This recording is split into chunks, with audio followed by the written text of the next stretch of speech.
국민의힘에서는 이재명 대표가 이렇게 나선 건 또 오늘도 뭐 집회 어떤 자신의 일정, 외부 일정을 소화한다 그러지 않습니까? 뭐 이렇게 직접적으로 나서고 있는 건 아마 이거 국민의힘 의원의 표현입니다. 속에 열불이 날 것이다. 이 정도로 현재 상황이 좋지 않다는 걸 본인도 알고 있다, 직감하고 있다. 뭐 이런 얘기들을 지금 국민의힘에서는 하고 있습니다. 자, 장동혁 의원의 얘기 한 번 더 들어보겠습니다. 구속 취소 이후에 민주당이 확 바뀌었지 않습니까?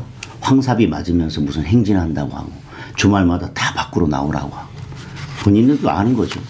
아, 이제는 탄핵이 쉽지 않겠구나. 그래서 계속 시간 끌고 있는 거는 결국은 6명 안 된다는 것을 뭐 스스로 인정하는 것이나 마찬가지고 헌재도 민주당도 그런 기류를 지금 충분히 알겠죠.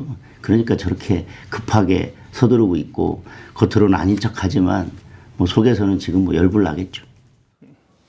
지금 아닌 척하지만 속에서는 열불 날 것이다. 이런 표현들이 등장을 했고 그렇게 지금 주장을 하고 있습니다. 나경원 의원 역시 문영배 대행으로부터 SOS라도 받은 것이냐라고 지적을 했습니다. 내부 분위기를 듣고 그러니까 이재명 대표가 문영배 소장 대행과 연수원 동기이기 때문에 아무래도 소통이 되지 않을까라는 뭐 나경원 의원의 추측이겠죠. 그런 추측을 기반으로 내부 분위기를 민주당 이재명 대표는 듣고 있을 것이다. 그래서 SOS 받은 것 아니냐 뭐 이런 얘기까지 나오고 있습니다.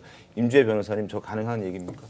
아, 그렇죠. 참 이번 상황 같은 경우에는 사실 이재명 대표의 선거법 항소심 선고와 이 윤석열 대통령의 이 탄핵 심판 선고는 대상자도 다르고 재판의 내용도 완전히 다릅니다. 네. 사실상 별개의 재판이기 때문에 서로 영향을 준다고 보기 어려운 게 현실이지만요. 우리가 흔히 어떤 사건의 분위기가 반전될 때 공기의 흐름이 바뀐다 뭐 이런 얘기 하잖아요. 공기의 흐름이 바뀌는 것처럼 일정 부분 느껴질 수 있는 그런 효과들 때문에 이런 이야기들이 나오고 양측의 의원들이 서로 날선 공방을 벌이고 있는 것이라고 봅니다. 하지만 재판은 공기의 흐름으로 바꿀 수 있는 것은 아닙니다. 결론은 오로지 법과 원칙에 따라서 재판관들이 내리는 그런 부분이기 때문에 저는 이런 부분들이 서로 영향을 서로 주고받을 수 있어서 선고 날짜에 지나치게 예민할 필요는 없다 이렇게 생각이 됩니다. 네, 알겠습니다. 이재명 대표 이렇게 공식적으로 메시지를 내고 다시 대외 활동하는 이런 모습들 결국에는 이중잣대고 내로남불이다 이런 비판 그런데 여권에서는 계속하고 있습니다. 지금 선거법 그 2심 재판을 놓고 나는 무죄 추정이고 대통령은 유죄 추정이라고 하는 것이냐.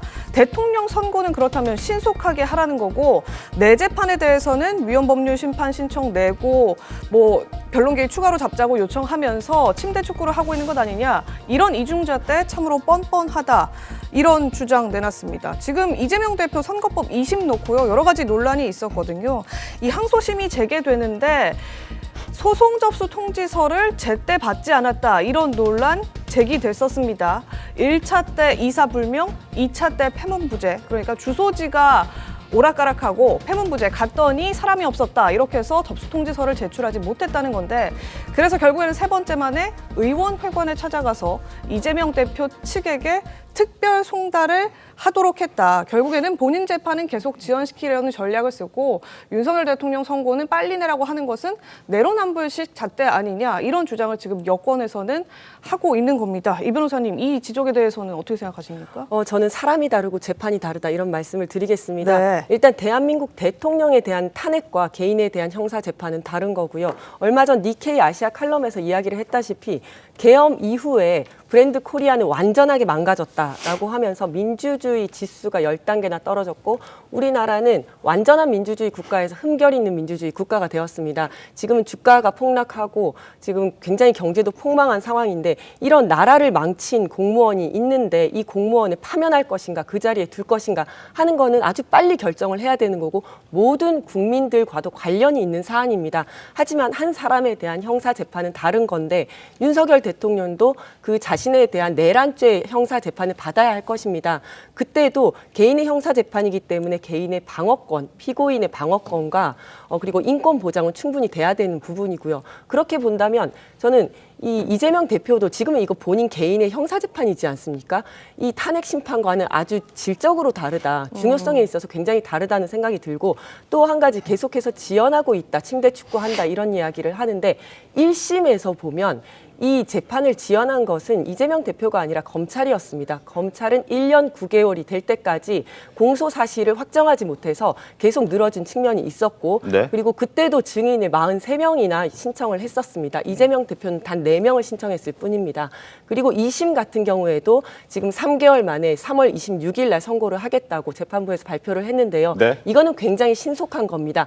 보통 2심 재판 같은 경우에는 4개월에서 5개월 정도 걸리는 게 보통인데 이재명 대표는 오히려 더 빨리 하겠다라고 한 거거든요. 오히려 늦어진 것이 신속했다. 아니다. 네, 라고 말씀드리겠습니다. 알겠습니다. 뭐 윤석열 대통령의 탄핵 재판, 이재명 대표의 형사 재판 당연히 뭐 법리에 따라서 공정하게 또 판결이 나와야 되는 건 당연한 얘기지만 저희가 이 두 재판을 비교하는 이유 그리고 선고의 시점을 이렇게 비교하는 이유는 이게 혹시 모를 대선 일정에 영향을 받을 수 있기 때문입니다.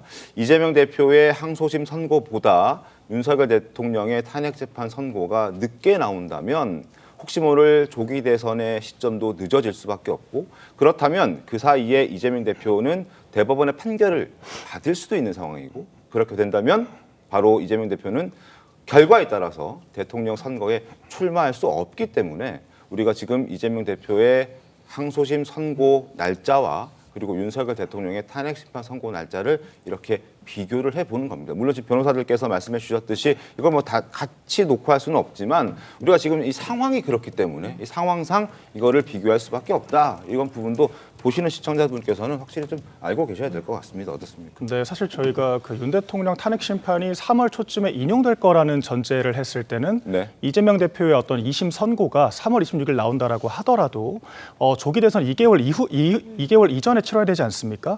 그때까지 대법원 결과가 나오지 않을 것이라는 전망이 지배적이었습니다. 그렇기 때문에 당시에 이재명 대표가 후보가 됐는데 네. 막상 본선거에서 후보가 사라져버리는 이런 현상이 생길 수도 있다. 이제 이런 일부 지적이 있었을 때 우스갯소리로 생각을 했거든요. 네. 그런데 이렇게 되면 이건 이제 우스갯소리가 아니게 됐다라고 생각을 합니다. 그러니까 뭐 송달을 거부한다든지 변호사를 재선임한다든지 이런 뭔가 꼼수를 동원해서 재판을 자력으로 지연할 수 있는 시간이 길어봤자 네. 4주 정도라고 하거든요. 그렇다라고 하면 3월 26일 이후에 탄핵 심판 결과가 나온다라 그러면 네. 인용이 된다라고 하더라도 이재명 대표가 2달 이상의 시간을 지연해야만 생존할 수가 있는 상황이 되는 거거든요. 그렇다라 그러면 그 안에 대법원이 선고를 서두른다라고 했을 때 또 대법원은 사실관계를 또 심리하지는 않지 않습니까? 네. 그렇기 때문에 2달 안에 정말로 후보가 사라질 수 있는 위기감을 느낄 수밖에 없다라고 생각을 하고요. 이에 대해서 민주당이 그렇다라고 하면 우리가 그 국민의힘이 재집권할 수 있는 빌미를 후보를 잘못 선택해서 제공할 수가 있느냐에 대해서 고민할 수밖에 없다라고 생각을 하고요. 이에 대해서 민주당의 경선 단계부터 내부에서 비명계들이 얼마나 많은 비토를 하겠습니까? 이런 걸 알기 때문에 이재명 대표가 그 매블쇼에 나가서 그 말실수가 아니죠. 녹화본이니까요. 녹화본인 걸 알면서도 의도적으로 다시 한번 이제 그때처럼 뭐 이제 체포동의안 가결시킬 때처럼 반란을 일으키면 수박 색출하듯이 또 너네 큰일 날 수가 있다. 이런 식으로 엄포를 놓은 이유도 이런 어떤 위기감의 발로였다라고 저는 보고 있습니다. 알겠습니다.